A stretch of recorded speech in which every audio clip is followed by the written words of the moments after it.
aparecerem,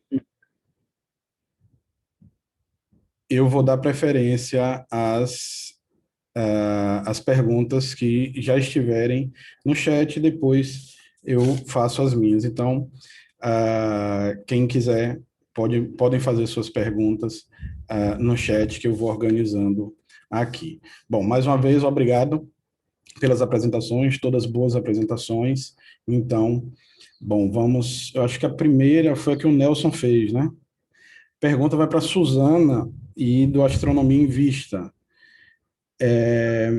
Seria possível discorrer um pouco mais sobre como vocês entendem os estudantes como pequenos cientistas? Então, a nossa lógica de pequenos cientistas, primeiramente, bom dia, né? A nossa questão em pequenos cientistas e cientistas mirins, como a gente comenta também, a gente coloca isso por conta de a gente dá uma situação, um problema, certo?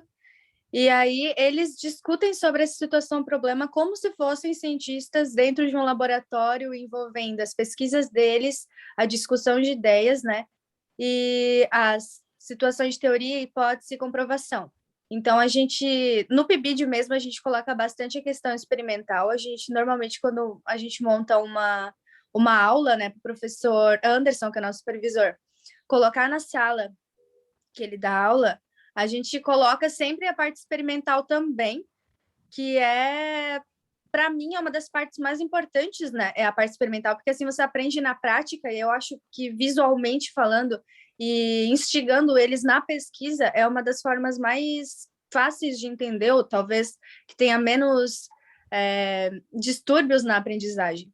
Outra questão também é que, dando um adendo, né?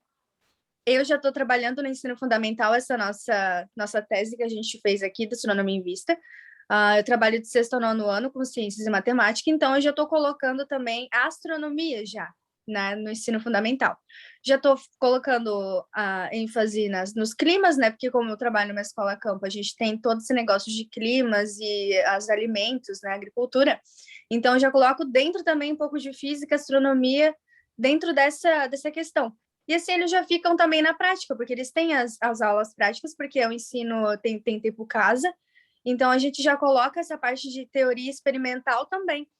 Então, eu coloco as estruturas e movimentos da Terra, a gente vai lá fora, a gente vê, às vezes a gente coloca um aluno rodar num daquelas rodas gigantes que a gente tem lá, para aplicação de força newtoniana, para explicar rotação, translação, essas coisas. Então, já estou colocando sim a parte de experimentação de pequenos cientistas, e ao meu ver, isso está ajudando bastante eles a entender o conceito de física e ciência no fundamental e ter uma base bem grande para quando eles forem para o ensino médio. Então, em questão de pequenos cientistas, eu já estou vendo que sair da teoria e ir para a prática, questão experimental, eles ir lá ver como é que faz e por que precisa fazer, eu acho que está sendo uma das coisas, uma experiência mais incrível para eles. Que normalmente isso é uma novidade, né? Porque normalmente a gente fica dentro da sala na teoria, na teoria, na teoria, e a parte prática eles preferem muito mais e conseguem entender muito mais a parte prática. Então, assim, em questão de pequenos cientistas, em questão experimental, eu acho que está sendo muito mais aproveitado em questão de conhecimento, e eu acho que está sendo bastante útil para a vida deles, e é uma novidade também para eles. Então, eu acho que é fundamental, sim, a parte experimental, e é isso que faz a diferença no conhecimento deles. Ok, ok, valeu. A Natália Marinho pergunta para o Carlos Henrique: que procedimento adotado para o aluno que se escondeu da proposta? Bom dia a todos. Obrigado, Nathalie Marinho, pela pergunta. Bom, nossa proposta, ela tinha por objetivo a inserção de recursos educacionais no processo de ensino-aprendizagem. Então, essa situação de um ou outro aluno ter se escondido foi em parte da proposta, né? Então, como a gente fez uma proposta diferenciada, esse mesmo aluno que se escondeu em uma parte da proposta, em outras já houve uma participação mais efetiva, né? Então, a gente utilizou vários recursos para tentar trazer para a sala de aula o conceito, mas para motivá-los, né, na participação. Então, inclusive, a ação de o uso de temas geradores tem essa perspectiva de trazer a realidade do nosso educando para a sala de aula para que ele realmente participe, ou seja, para que possamos ter uma aula mais dialógica. Então, esse ato de se esconder não foi durante toda a proposta em si, né? Foi em partes. Então, tinha atividade que era uma aula dialogada, uma aula dialógica, mas tinha situações que ele tinha que responder um questionário, que era a resposta pessoal, né? E outras situações que ele tinha que projetar um foguete de garrafa PET. Então, foram várias atividades para tentar superar esse problema de um aluno participar ou não, né, da proposta em si. Então, esse conjunto de atividades proporcionou isso, que ele pode não se identificar num certo momento, por exemplo, com a aula dialógica, mas na construção de um foguete de garrafa PET, ele já se interagir mais, ele já interar mais sobre o conteúdo em si. Eu vou dar uma furadinha de fila aqui, porque eu acho que cabe bastante a pergunta da Daniela ao que você acabou de falar. Ela pergunta se vocês já pensaram, ou se já participaram da Olimpíada de Astronomia na parte de foguetes. Na verdade, essa proposta é um pouco recente para mim, inclusive, né? Então, desde 2018 eu estou nessa escola e a gente começou essa atividade em 2018. Então, ainda meio que estamos, entre aspas, engatinhando. Aí, então, eu não tinha pensado ainda em expandir, né, para eventos regionais ou até nacionais. Legal, legal. Bom, eu aconselho a participar. Bom, eu vou fazer agora duas perguntas para o Arthur. Arthur, estão perguntando aqui se o seu trabalho é o produto do mestrado, meio que uma afirmação, e como desenvolver o jogo para além dessa memorização. E do Francisco, a pergunta é: memorizar as unidades de medidas não seria algo momentâneo? Como você avaliaria a aprendizagem sobre a temática? Bom, bom dia. Primeiramente, no caso do jogo ser de um trabalho de mestrado, ele não é, ele faz parte de um projeto de iniciação científica e ele está disposto na aba do mestrado profissional do nosso site, por se tratar da aba no qual divulgamos produtos, como jogos. E, para além da memorização, o jogo, ele não só no quesito da memorização entre as grandezas de unidades, ele também traz outros aspectos, como, por exemplo, a forma correta da escrita dessas grandezas de unidades, que muitas vezes também é feita de maneira errônea. E trazendo nas cartas assim, os alunos podem trabalhar melhor essas maneiras corretas de escrever estas grandes unidades.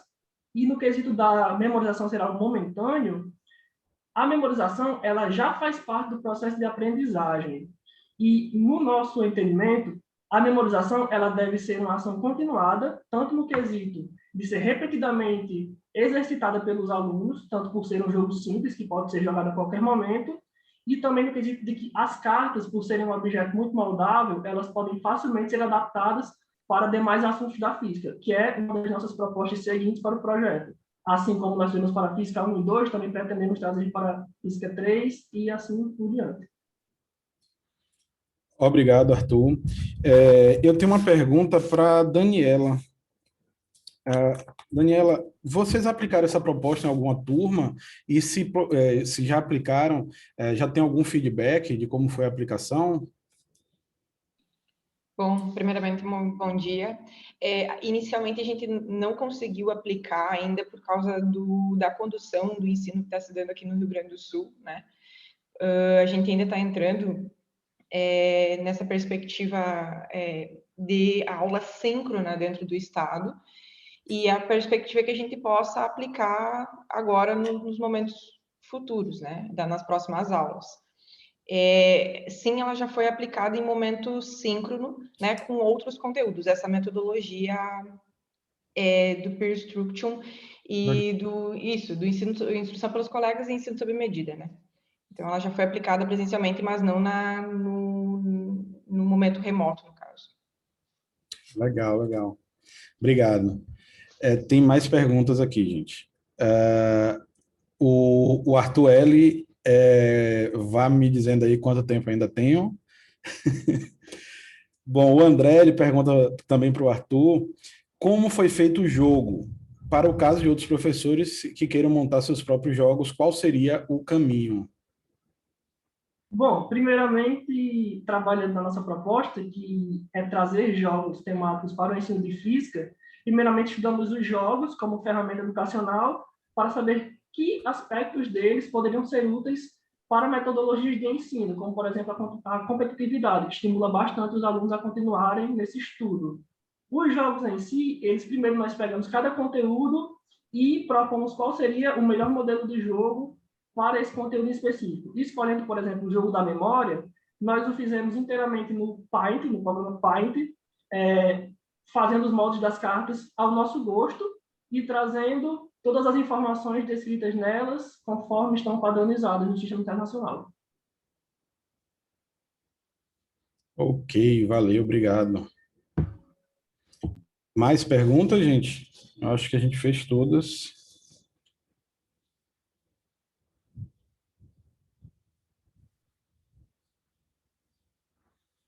Eu vou fazer mais uma. Tá, diga.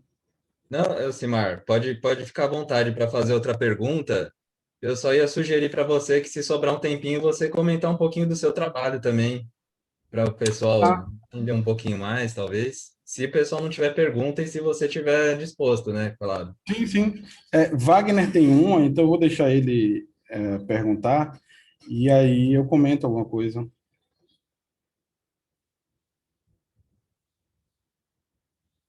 O Wagner,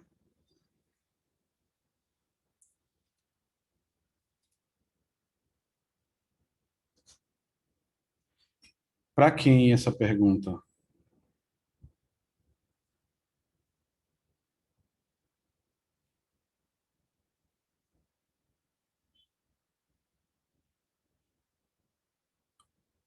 Wagner, a pergunta foi para quem?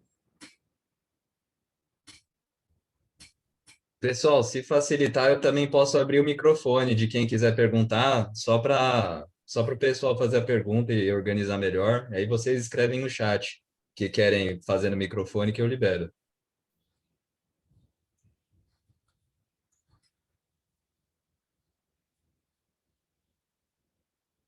A de física moderna?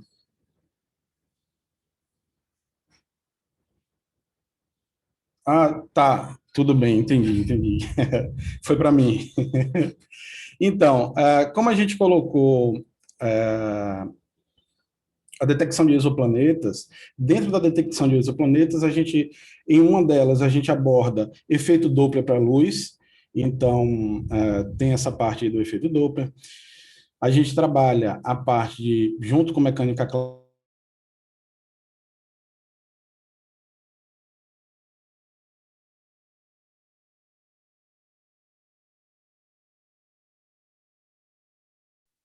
Ixi, pessoal, acho que o Elcimar teve algum problema na conexão dele, mas tudo bem. A gente vai encaminhando aqui, depois que ele voltar, ele faz o comentário dele. Arthur, você tinha algum comentário para fazer enquanto o Elcimar não volta? Sim, é uma pergunta aqui do Carlos, eu acho.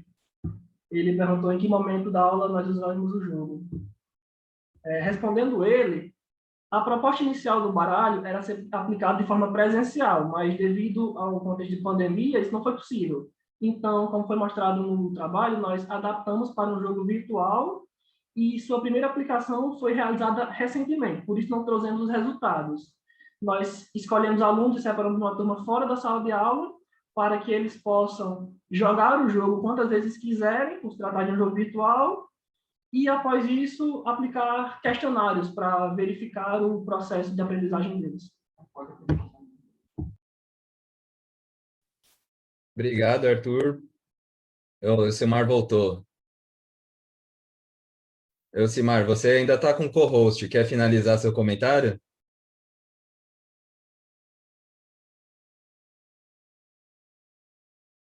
Tá com o microfone mutado, Elcimar.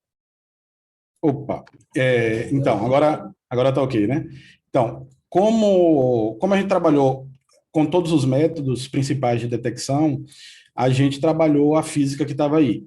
Então, por exemplo, a gente trabalhou com o efeito Doppler da luz para detecção quando a estrela ela é eclipsada, o trânsito do planeta sobre a estrela provoca um distúrbiozinho gravitacional, e aí é como se a estrela bamboleasse. Ele vai um pouquinho para frente, um pouquinho para trás, e a gente consegue medir isso via espectroscopia.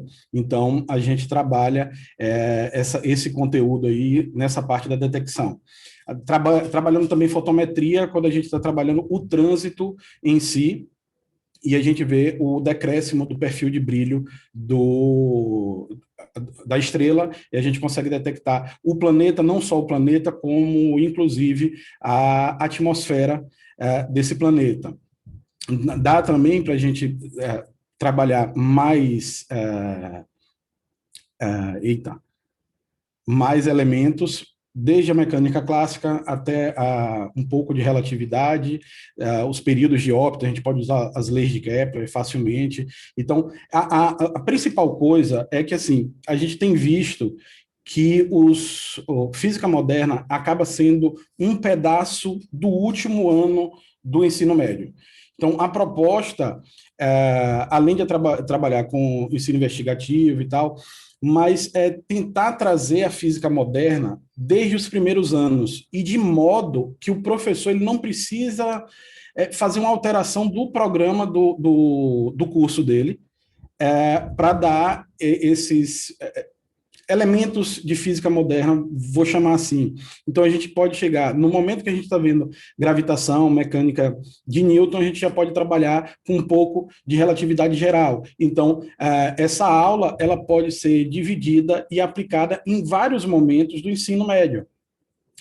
Dá para fazer algumas adaptações, trabalhar com um pouquinho de termodinâmica, aproveitar para falar de buraco negro, mas a gente focou nessas duas aulas apenas na detecção de exoplanetas e nas partes que a gente tem diretamente com isso. Mas pode ser uma proposta inicial, se é uma turma que gosta muito de astronomia, com ela dá para a gente sair, falar de modelos atômicos e tal, dá para ir construindo. A gente até usou ela como uma das aulas, que a gente fez um curso no USP Escola.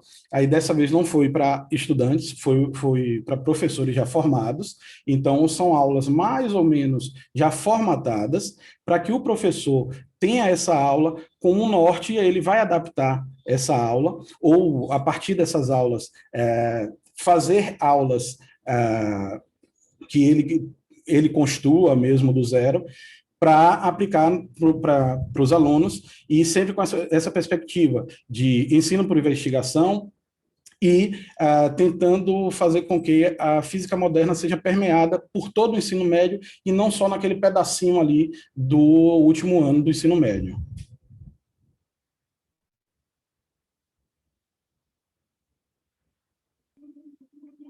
Muito legal, Simar. Acho que a gente já pode passar para o próximo bloco, então, né? Pronto. Legal. Bom, Oi, vai falar alguma coisa, Simar? Eu só iria agradecer ao pessoal, boas perguntas, bons trabalhos, então muito obrigado. Continuem aqui.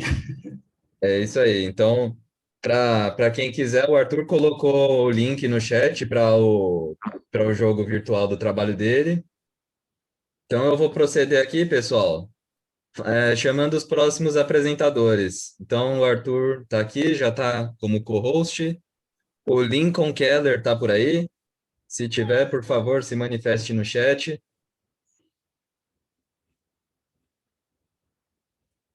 Lincoln Keller. Oi.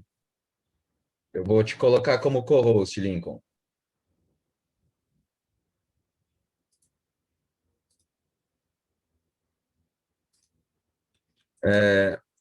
Amanda Rodrigues dos Santos está por aí?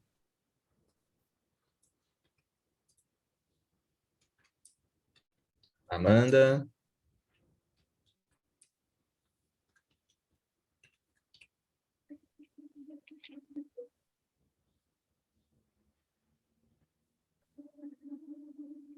Perfeito. Próximo, Marcos Paulo da Cunha Martinho, tá por aí?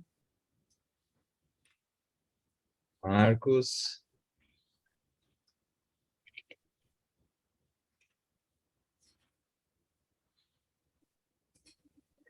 E Andresa Azambuja, tá por aí também?